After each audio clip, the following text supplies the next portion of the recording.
Good evening, everybody, and welcome to another episode of Real Love Does Exist by the Fire Pit with Love and Life. I am Bad Girl, better known as BG, and you are? I am Angie White. Angie White and Jerry White. Jerry White. So we have Angie and Jerry with us this evening, and welcome to the Love and Life podcast, where real love, where we talk about real love, real life, real talk. But we won't get into all of that tonight. But we just want to. The purpose of this is just to introduce real love to the world. So we're all about real love and real life, and we love couples like you guys, Black love. So if you just to tell us a little bit about yourself. How long have you guys? You are married. I'm just, you know, this is our first time meeting, but you guys are married. How long have you guys been married? 34 years. 34 years. Wow, that's commendable. That's commendable. That's God, huh? Yes. So, yeah, that's hats off to you guys for that huge accomplishment, because it is a huge accomplishment, especially in this day. But congratulations. So, where did you guys meet? How did it all start? You let him talk. Okay.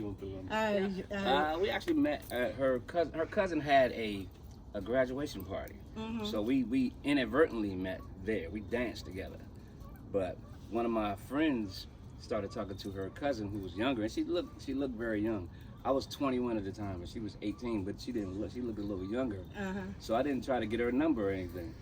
Lo and behold, like 2 weeks later, she ended up working. I was working at Hex up in Landmark, and she just happened to be in the lunchroom when I went to go get some of the little snack bar or whatever.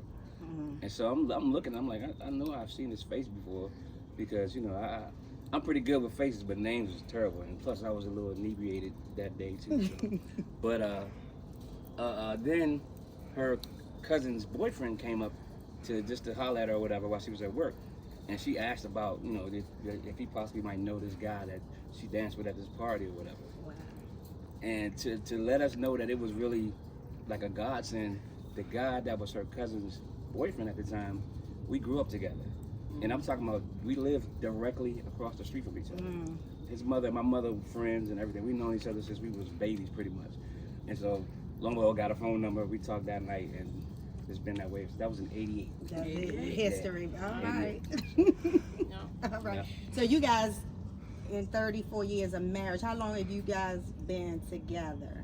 36. Yeah, 36. 88. Okay. And you have children, I assume? Children, two daughters and two granddaughters. Wow. And how is two daughters and two granddaughters? No boys in there. No boy. A dog, Jaden. Oh, that's a whole nother story for a whole nother day. But it's okay. That's the boy. Okay. So, with 36 years of togetherness and 34 years of marriage, how do you guys keep it? Keep the spark going. What do you do to keep the spark in your marriage? God is one. That's one. Okay. Knee pads, and it's not from that, but for prayer and girl, yeah. But no, just like the other night we were supposed to do something with some y'all. Date nights, you know, you gotta keep the spice going in the life. You gotta communicate, because at one point when like he said, we got married young, so it was a lot of compromising had to be done, to get to the process of the 7 years, and then some counseling, and he grew up in church. My mother was a Jehovah's Witness, so I was the type, when I left my mother's house and I ain't had to go to the Kingdom Hall anymore or stand on the corner or knock at a door for as the Jehovah's Witnesses do, I wasn't doing that no more. So when I left there, we married, got together. I was like, I ain't going to no church. I didn't know church, and then I started going to church, and it scared me because it was day and night. It was night and day. Jehovah's Witnesses is like an hour you in, you out. They shouting, moving chairs. I was like, what is going on? So it was a culture change, and just learning it. Now we both associate pastors in our church. Okay. So we grew up together. per se. And yeah, it's been, and it ain't all, all easy, but like counseling and its challenges and much prayer. Compromise. A lot of compromises. Yeah. All of that. Yeah. Wow. But Yeah. but my motto is date night is a great night. Yeah. That's Date night And you is a great night. gotta have it. You gotta have it to let your hair down. I mean, even though my girls are older and we're almost empty nesters, we still have to make that time, for each other, and to say we need time out. Absolutely. So, y'all gave me a lot there. No, but it's good because it was some of the things that I was gonna ask, but you already gave it to me. So I was wondering, with the conversion, the religion and how that could, because a lot of times that doesn't work. Yeah. But you guys seem to have done a great job in handling that and moving forward. So you answered all of the questions that I would have asked. But one of the things that I would ask, there are a lot of younger couples or younger individuals who are embarking upon new relationships or thinking about marriage. What would be your advice to them? What should they do? What should be the first thing that they should do? And then what else? What are those other things that will help them be successful? Let me answer first. Because I deal with a lot of youth and young adults, I would say learn yourself. Learn yourself first. Know your limits. Know your boundaries. And then once you find that person, give it to God. Don't rush into anything. That's my man and that. Give it to God first, and let God confirm that that's who He is, and ask Him to do the same thing. Okay. But definitely learning yourself, knowing your limits, knowing, gutting yourself out first, because we bring a lot of stuff into the relationship from past hurt, from past, or my daddy didn't do this, so I want you to do this because my daddy didn't, I'm talking from. Oh, I mean, so all the things that we talk about. All the things. Yes. Yeah. So just piggybacking on her kind of sort of. Love yourself first, and don't go into a relationship trying to see what you can get out of it. True. More so, see what you can put into it, and come together. And don't just try to make it all about you, because a lot of people, they get in relationships and they're like, well, I'm gonna make him better. I'm gonna make her better. I mean, you got to be better, and also, for the female side, coming from a spiritual perspective, a woman shouldn't have to chase after a man, because a man is a hunter. So the man should be chasing after you. If you get yourself in a situation where you're ready to be a wife, or you acting like a wife, or like a queen, the king is gonna find you. Yeah. And then even once you get into the relationship, we always, he didn't do this, he didn't do, and I had to learn it the hard way, because God, I would take it to him. I'm a new Christian, and what's going on? And Jerry won't do this, and then you know what God told me one day? Well, what are you doing? I said, who you talking to? Reality check. Yeah. 3 point back at you. I mean, a reality check. Well, what are you doing? Your mouth. You keep you pushing them away.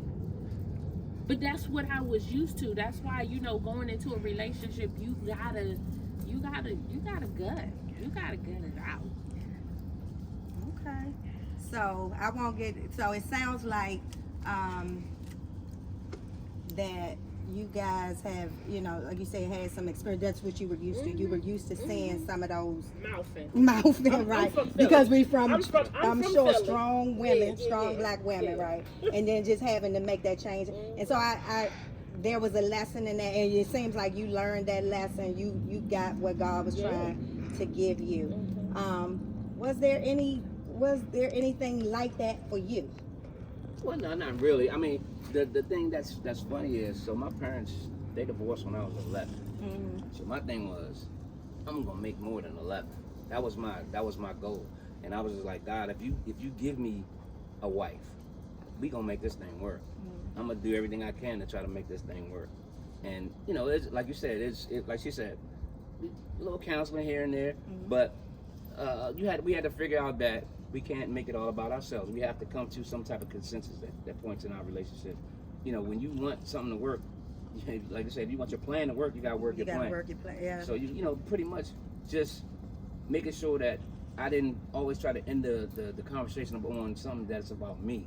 It's got to be something that we can come together on, so that you know it'll work out. Love it. Yeah. Love it. So won't keep you guys much longer. We truly appreciate you joining us at the Fire Pit. Is there anything else that you would like to share with our audience that we haven't really, you know, talked about or touched on? Any advice? Anything? Know your mate's love language. Oh, wow. Yeah, for sure. I would also say, because in our relationship, we always made sure that, you know, we try to do a little getaway together. And then we do something with the family. And that makes the relationship even stronger. Because when you go out of town or out of the country with your entire family, it's a beautiful thing. So, you know, we just, like I said, we just try to make sure every year we do something. If it's not nothing but a night or 2 nights or whatever, we'll do that and get away. And then we'll come back maybe a few months later and do something with the family. And that's been working. Grandkids, when we going on vacation? I was like, you know, when I was little, we didn't have a vacation. It was like, we're going to go to Virginia Beach. That was it. So, you know. Well, thank you guys so much for joining us at the Fire Pit and sitting here with us with Love and Life, where we talk about real love, real life. So thank you again. This is awesome. I admire your commitment and your love for one another, and it just shows that real love does exist and it can exist. We can overcome anything with Yeah, for sure. So thank you guys. Thank you. Thank you.